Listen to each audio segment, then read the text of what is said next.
Hello students, आज हम लोग पढ़ेंगे यहाँ पर the most important questions of science asked in every competitive exam. ठीक है ना। कुछ क्वेश्चंस के हम लोग डिस्क्रिप्शन भी देंगे, ठीक है ना, जिसकी वजह से हम लोग को थोड़ा एक्स्ट्रा उसका मटेरियल मिल जाएगा और जिसकी वजह से हम लोग थोड़े से मतलब 20 क्वेश्चंस है जिनमें कि हम लोग थोड़े से और एक्स्ट्रा क्वेश्चंस के हम लोग उसके बारे में जान लेंगे। ठीक है ना। तो चलिए स्टार्ट करते हैं। पहला क्वेश्चन जो है हमारा, वो क्वेश्चन है भूरे कोयले को किस नाम से जाना जाता है। अब ये क्वेश्चन जो है नॉर्मली क्वेश्चंस जो ग्रुप डी के या आपके क्लरिकल लेवल के जो एग्जाम्स होते हैं उनमें अच्छा खासा पूछा जाता है। तो भूरे कोयले को किस नाम से जाना जाता है, तो भूरे कोयले को हम लोग नाम जानते हैं लिग्नाइट के नाम से। ठीक है ना। The correct answer is lignite coal. ठीक है ना। लिग्नाइट कोल जो है वो आपका भूरे कोयले के नाम से जाते हैं, ब्राउन कोल के नाम से उसे जानते हैं। ठीक है ना। टाइप ऑफ कोल्स की अगर हम बात करें तो टाइप, सबसे पहला टाइप हमारा आता है पीट। ठीक है ना। Anthracite, lignite and bituminous. ठीक है। इंडिया में सबसे ज़्यादा जो मिलता है वो आपका बिटुमिनस कोल मिलता है। बेस्ट अगर पूछता है तो बेस्ट कोल जो क्वालिटी है वो एंथ्रासाइट की होती है। इसमें 95% कार्बन जो रहेगा वो रहता है। ठीक है ना। अगर स्टेट्स की बात करता है इंडिया में कि कौन कौन से स्टेट्स में आपको कोयला मिलता है, तो सबसे पहले एमपी हो गया आपका। एमपी है, झारखंड है।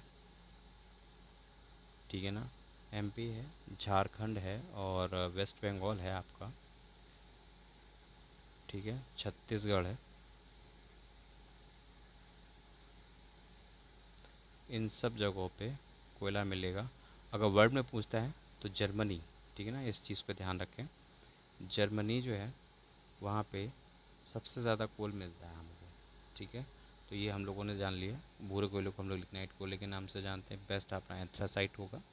इंडिया में विटामिनस कोयला सबसे ज़्यादा मिलता है। ठीक है ना। एमपी, झारखंड, वेस्ट बंगाल, छत्तीसगढ़ और जर्मनी, ये जो स्टेट्स हैं इंडिया के, ठीक है ना, ये ध्यान रख लेना जहाँ पे हमें कोयला मिलता है। और अगर वर्ल्ड की बात करें तो वर्ल्ड में सबसे ज़्यादा कोल हमें मिलेगा जर्मनी में। ठीक है। चलिए नेक्स्ट क्वेश्चन की तरफ चलते हैं। नेक्स्ट क्वेश्चन जो है, युद्ध में प्रयोग की जाने वाली गैस को किस नाम से जाना जाता है। ठीक है ना। तो हम लोग जानते हैं इसको एसिटिलीन के नाम से जानते हैं। ठीक है ना। एसिटिलीन, और भी कई सारी टाइप की गैसेस यूज़ होती हैं। ठीक है ना। जैसे मीथेन है, आपकी मीथेन यूज़ होती है। ठीक है ना। मीथेन का यूज़ होता है आंसू गैस बनाने में। ठीक है, ध्यान रख लेना। आंसू गैस छोड़ते हैं ना, उसमें इसका यूज़ होगा। ठीक है ना। और जो फर्स्ट वर्ल्ड वॉर हुआ था, एक चीज़ क्वेश्चन और ध्यान रख लीजिए। फर्स्ट वर्ल्ड वॉर में जो गैस यूज़ हुई थी, ठीक है ना, वो हुई थी मस्टर्ड गैस। मस्टर्ड गैस का यूज़ कब किया गया था? फर्स्ट वर्ल्ड वॉर में मस्टर्ड गैस का यूज़ किया गया था। ठीक है ना। और काफ़ी हाई अमाउंट में इसका गैस यूज़ किया गया था। केमिकल वॉर बना दिया था इसको। ठीक है ना। चलिए अब नेक्स्ट क्वेश्चन पे चलते हैं। अम्ल और क्षार की अम्लक्रिया से बने पदार्थ को क्या कहते हैं? तो ये तो इजी क्वेश्चन है, तो इसमें हम लोग बात करेंगे दैट इज़ लवण। देखिए हमेशा ध्यान रखिएगा, एसिड प्लस बेस, ठीक है ना, जब भी मिलेंगे तो ये बनाएंगे सॉल्ट प्लस वाटर। मतलब अम्ल प्लस क्षार जब भी मिलेगा तो लवण, ध्यान रख लेना, लवण प्लस जल बनाएगा। तो ये लवण जो है वो बना रहा है, सॉल्ट बना रहा है। ठीक है ना। इसके साथ जल भी मिलता है हमको। ठीक है ना। रिएक्शन जो रहती है, अभिक्रिया, ये कौन सी अभिक्रिया कहलाती है? तो ये कहलाएगी न्यूट्रलाइजेशन। ठीक है ना। न्यूट्रलाइजेशन रिएक्शन होती है। न्यूट्रलाइजेशन रिएक्शन हो गई, सॉरी, न्यूट्रलाइजेशन रिएक्शन जो कहलाएगी आपकी, ये आपकी क्या कहलाती है? उदासीनीकरण बोलते हैं हिंदी में से। क्या बोलते हैं? उदासीनीकरण बोलते हैं, ध्यान रख लेना। ठीक है ना। उदासीनीकरण इसको बोलेंगे। ये का अभिक्रिया जो रहेगी उदासीनीकरण की अभिक्रिया होगी। ठीक है ना। हमारा जो पेट में एसिड बनता है, ठीक है ना, तो उसको हम लोग जो एंटासिड यूज़ करते हैं, ध्यान रख लेना। एंटासिड यूज़ कौन सा होता है? जैसे इसमें मिल्क ऑफ मैग्नीशिया, ठीक है ना, मिल्क ऑफ मैग्नीशिया यूज़ करते हैं। ये एक बेसिक और सॉल्यूशन रहता है। नहीं तो हम लोग सोडा खा लेते हैं। ठीक है, जो बेकिंग सोडा रहता है वो खा लेते हैं। ठीक है ना। तो वो भी हमारे लिए क्या करता है, ये बेस का काम करता है। ये दोनों बेसिक इन नेचर होते हैं, मिल्क ऑफ मैग्नीशिया और ये दोनों बेसिक इन नेचर हैं, ठीक है ना। तो इनकी वजह से हमें क्या मिलता है, रिलीफ मिल जाता है, और जो रिएक्शन ये पेट में जाके करते हैं वो न्यूट्रलाइजेशन रिएक्शन होते हैं, ठीक है ना। जो एक्सेसिव अमाउंट में एसिड रहता है उसको ये न्यूट्रलाइज कर देते हैं। चलिए नेक्स्ट क्वेश्चन पे चलते हैं।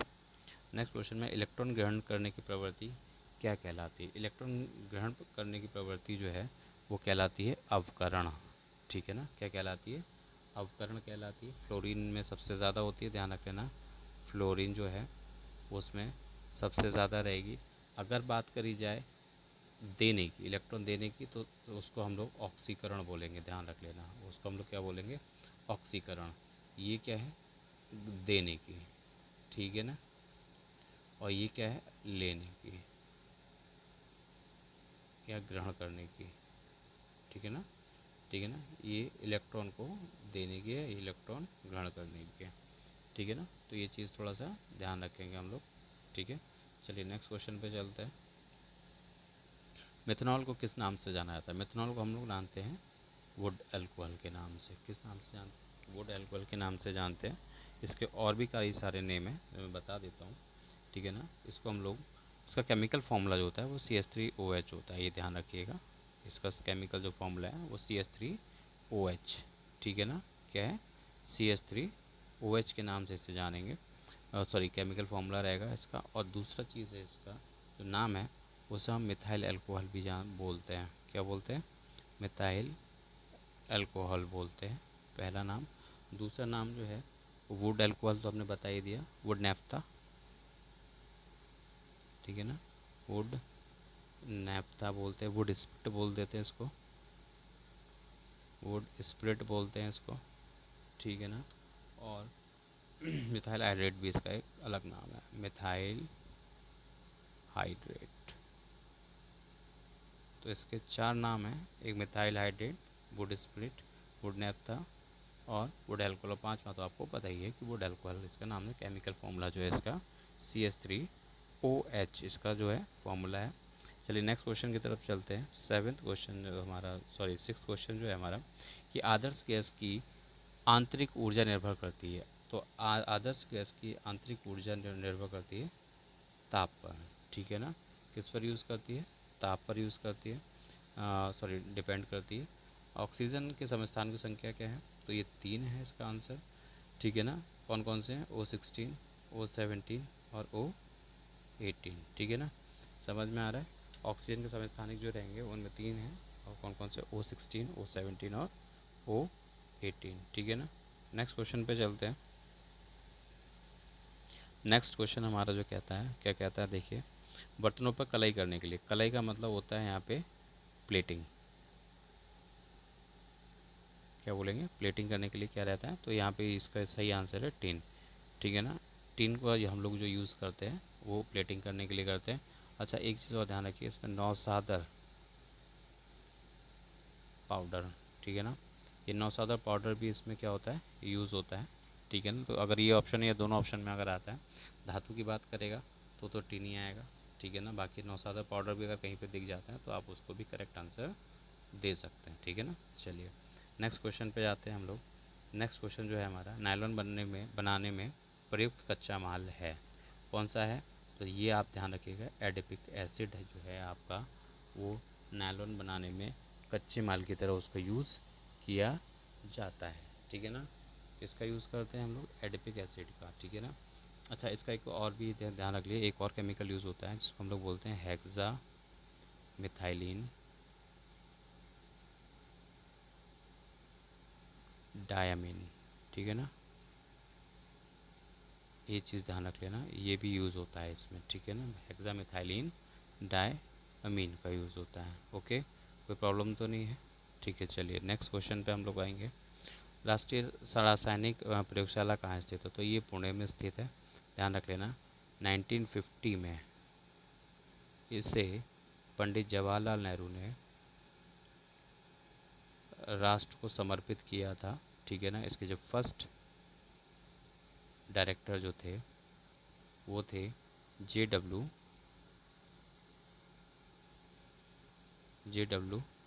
मैकवन, ठीक है ना। और इसके जो करंट डायरेक्टर हैं वो है एस शिवराम। डॉक्टर साहब लगा देना इनके नाम के आगे, वरना गलत हो जाएगा, ठीक है ना। चलिए डॉक्टर साहब, डॉक्टर एस शिवराम जो है वो इसके करंट डायरेक्टर हैं। तो यहाँ पे 3 क्वेश्चन हमें एक्स्ट्रा मिले कि रासायनिक प्रयोगशाला जो है वो किस पे यूज़ हो, कहाँ पे है, पुणे में है। 1950 में इसको पंडित जवाहरलाल नेहरू ने देश को समर्पित किया था। फर्स्ट डायरेक्टर इसके J.W. मैकवेन है, और लास्ट में जो करंट चल रहे हैं अभी वो डॉक्टर एस शिवराम इसके डायरेक्टर हैं, ठीक है ना।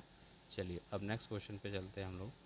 अल्कोहल किस ताप पर जमता है, बहुत इजी क्वेश्चन है। तो ये 115 डिग्री सेल्सियस जो है वो इसका करेक्ट आंसर होगा। नेक्स्ट क्वेश्चन पे चलते हैं हम लोग।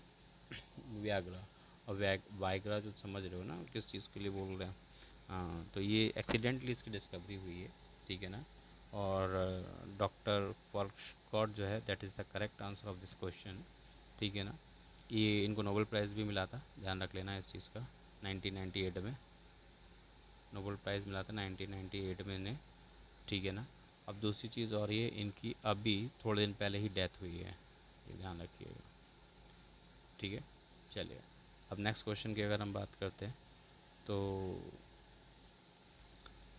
ये है डीएनए से आरएनए बनने की विधि क्या कहलाती है। तो ये कहलाती है ट्रांसक्रिप्शन। क्या कहलाती है? ट्रांसक्रिप्शन विधि के द्वारा डीएनए से आरएनए विधि के द्वारा ये बनता है, ठीक है। नेक्स्ट क्वेश्चन में गुणसूत्र की खोज किसने की थी। तो ये तीनों तो गायब ही हैं, इनको तो मतलब ही नहीं बनता। ये डॉक्टर कार्ल वेलहम नैगले जो थे, इन्होंने गुणसूत्र की खोज की थी। गुणसूत्र को इंग्लिश में क्रोमोसोम बोलते हैं, ठीक है ना सर जी, ये ध्यान रख लीजिएगा। क्रोमोसोम बोलते हैं गुणसूत्र को, ठीक है ना। चलिए नेक्स्ट क्वेश्चन हम लोग बात करेंगे। अच्छा एक चीज़ और ध्यान दीजिए इसमें कि जो गुणसूत्र होते हैं वो एक्स में, ध्यान रख लेना, एक्स जो रहेगा उसमें सबसे ज़्यादा मिलेंगे 2968 जीन्स मिलते हैं, ठीक है ना। और वाई जीन्स जो होते हैं उनमें सबसे कम मिलेंगे आपके 231 जीन्स मिलते हैं। तो अगर सबसे पूछे कि एक्स और वाई जो रहते हैं, ठीक है ना, मेल और फीमेल में जो रहते हैं, तो एक्स और वाई जो मिलेंगे, तो अगर उसमें एक्स की बात करेगा तो सीधी सी बात सबसे ज़्यादा जीन्स एक्स में मिलेंगे क्रोमोसोम में, और बाकी जो बचेंगे दो वाई में वो 231 सबसे कम मिलेंगे, ठीक है ना। तो सबसे हाईएस्ट और शॉर्टेस्ट स्मॉलेस्ट, ठीक है ना, समझ में आ गया, ठीक है। चलिए ओके, अब हम चलते हैं नेक्स्ट क्वेश्चन पे। क्वेश्चन नंबर 15, ऑक्सीजन की कमी से होने वाला रोग कौन सा है। तो ये होता है हाइपो एक्जिमा। हाइपो एक्जिमा जो रहेगा इसमें आपका ऑक्सीजन की बॉडी में कमी हो जाएगी, जिसकी वजह से आपको कन्फ्यूज़न क्रिएट होने लगेंगी, चीज़ों को आप कंफ्यूज हो जाएंगे, आप चीज़ों को भ्रम की स्थिति में पहुंच जाएंगे। रेस्टलेसनेस मतलब बेचैनी होने स्टार्ट हो जाएगी, और सांस लेने में दिक्कत होने लगेगी, आपकी हार्ट बीट इसमें बढ़ जाती है, ठीक है ना। और चेहरा जो होता है वो नीला नीला पड़ने लगता है, ठीक है ना, समझ में आ रहा, चेहरे की स्किन जो है वो नीले पड़ने लगती है। तो हाइपोएक्जिमा जो है वो ऑक्सीजन की कमी की वजह से होता है, जिसमें आप कुल मिला के अपना मेंटल और फिजिकल बैलेंस ख़त्म कर देते हैं, ठीक है ना। नेक्स्ट क्वेश्चन है आपका आ रहा है, पुष्प विभिन्न रंग के होते हैं, ठीक है ना, लेकिन क्यों होते हैं, उनमें क्या पाया जाता है जिसकी वजह से वो विभिन्न रंगों में विभिन्न रंगों के हो जाते हैं। तो सबसे पहली चीज़ यहाँ पे हम लोग बात करेंगे एंथ्रोसाइनिन। ये जो रहता है हार्मोन है, ये इसकी वजह से क्या होता है, एक पुष्प जो रहते हैं वो क्या हो जाते हैं हमारे डिफरेंट डिफरेंट कलर के होते हैं। तो इनमें जो कलर है एंथ्रोसाइनिन की वजह से वो सबसे पहले वाइट कलर के आएगा, ध्यान रख लेना, वाइट कलर का रहेगा, फिर रेड का रहेगा, येलो है, ब्राउन है, ठीक है ना, ब्लैक है, ठीक है, ये जो रहेगा, और ब्लू कलर का जो रहेगा, ये कलर जितने भी हैं ये एंथ्रोसाइनिन की वजह से ही मिलेंगे आपको फ्लावर्स में, ठीक है। नेक्स्ट क्वेश्चन पे हम लोग आते हैं, रोटाइल किस धातु का है इसका। तो रोटाइल जो है वो टाइटेनियम का है, ध्यान रख लेना, टाइटेनियम का कौन है, रोटाइल जो है वो एस्क है, ठीक है ना, फॉर्मूला एस्क का TiO2, ठीक है ना। चलिए नेक्स्ट क्वेश्चन पे आते हैं। एस्बेस्टस के कारण होने वाला रोग जो है तो वो है एम्फिसेमा। एम्फिसेमा जो है वो फेफड़ों का होने वाला रोग है, ये ध्यान रख लेना। किसका है?